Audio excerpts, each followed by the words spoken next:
Welcome to AKM kitchen అండి. ఈరోజు నేను మీకు గోంగూర చికెన్ చేయడం చూపిపోతాను. గోంగూర చికెన్ చేయడానికి కావాల్సిన పదార్థాలు ఏంటని చూపిస్తాను. నేను గోంగూర ఒక చిన్న కప్పులో ఒక కప్పు తీసుకున్నానండి. అన్ని కడిగి పెట్టుకున్నాను.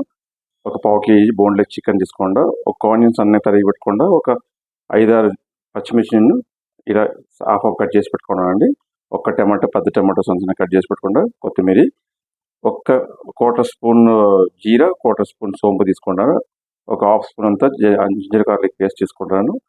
ఇక్కడ ఒక హాఫ్ స్పూన్ కారం, ఒక 1/4 స్పూన్ అంతా గరం మసాలా, ఒక చిటికెంత పసుపు, ఒక చిటికెంత ఇంగువ తీసుకున్నా. రండి ఎలా చేయడం చూపిస్తాను. ఇప్పుడు నేను స్టవ్ మీద కడాయి పెట్టుకున్నానండి. కడాయి పెట్టి ఒక 2 స్పూన్ ఆయిల్ వేసుకున్నాను. దీన్ని కొంచెం ఆయిల్ ఎక్కువేసుకుంటే బాగుంటుంది. దానివల్ల నేను ఆయిల్ కొంచెం ఎక్కువ వేసుకుంటాను. దీన్ని గోంగూర పెళ్లి పెట్టుకుంటే అంతా కడిగి పెట్టుకుంటే దీన్ని యాడ్ చేసుకుంటాను. నేను యాడ్ చేసుకుని దీంట్లో ఒక 4 పచ్చిమిర్చి యాడ్ చేసుకుంటున్నాను. ఇప్పుడు దీన్ని మంచిగా వేగించుకుందామండి. వన్నీగా వేగించిన తర్వాత మీకు చూపిస్తాను. నేను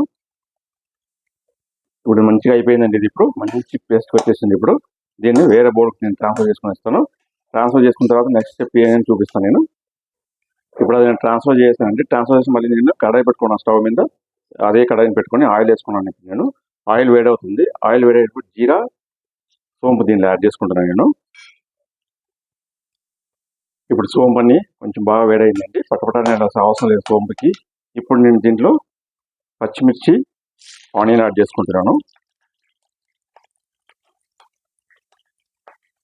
ఆనియన్ ఇట్లనే కొద్దిగా కరివేపాకు కూడా యాడ్ చేసుకుంటున్నాను. ఇప్పుడు ఈ స్టేజ్ని కరివేపాకు కూడా యాడ్ చేస్తే స్మెల్ మంచిగా ఉంటుంది. ఇప్పుడు ఆనియన్ మంచిగా వేగిందండి. ఇప్పుడు అల్లం వెల్లుల్లి పేస్ట్ యాడ్ చేసుకుంటున్నాం. అల్లం వెల్లుల్లి కొంచెం పచ్చివాసన పోయే వరకు వేగని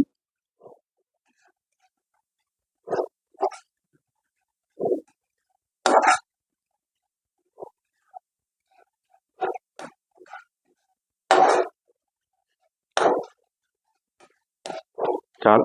ఇప్పుడు టమాటా యాడ్ చేసుకుంటాం దీంట్లో.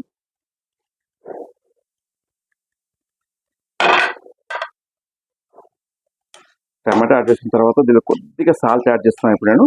ఎందుకంటే ఒక టమాటా కొంచెం తొందరగా వేగుతాయి కాబట్టి దీనిలో కొద్దిగా సాల్ట్ యాడ్ చేసుకుని ఇది వేగిన తర్వాత నెక్స్ట్ ప్రాసెస్ చూపిస్తాను మీకు. ఇప్పుడు ఇది మంచిగా మెత్తపడిందండి. ఇప్పుడు దీంట్లో నేను కారం, పసుపు, గరం మసాలా దీంట్లో యాడ్ చేసుకుంటున్నాను. ఇప్పుడు యాడ్ చేసుకుని ఇప్పుడే దీని చేతనే చికెన్ యాడ్ చేసుకుందామండి. చికెన్ ఒక మంచి మిక్స్ చేసుకున్న తర్వాత ఒక 5 నిమిషాలు మంచిగా దీన్ని మూత పెట్టి వేయించుకుందాం. వేయించిన తర్వాత చూపిస్తాను నేను.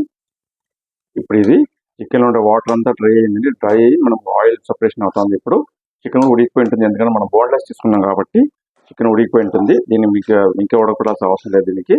ఇప్పుడు మనం ఈ స్టేజ్లో మనం గోంగూర మనం పేస్ట్ చేసి పెట్టుకున్నాము దాన్ని యాడ్ చేసుకుందాం. దాన్ని యాడ్ చేసుకున్న తర్వాత మీకు చూపిస్తాను నేను. సో టేస్టీ గోంగూర చికెన్ రెడీ అయిపోయిందండి. ఇప్పుడు దీనికి ఆఖరి కొద్దిగా కొత్తిమీర యాడ్ చేసుకుందాం దీనిపైన. అంత రెడీ అయిపోయిందండి. మీరు ఇలాగే ట్రై చేయండి. ట్రై చేసే టేస్ట్ ఉంది ఎలా కమెంట్ చేయండి. మా ఛానల్ సబ్స్క్రైబ్ చేయండి, లైక్ చేయండి, షేర్ చేయండి. Bye bye.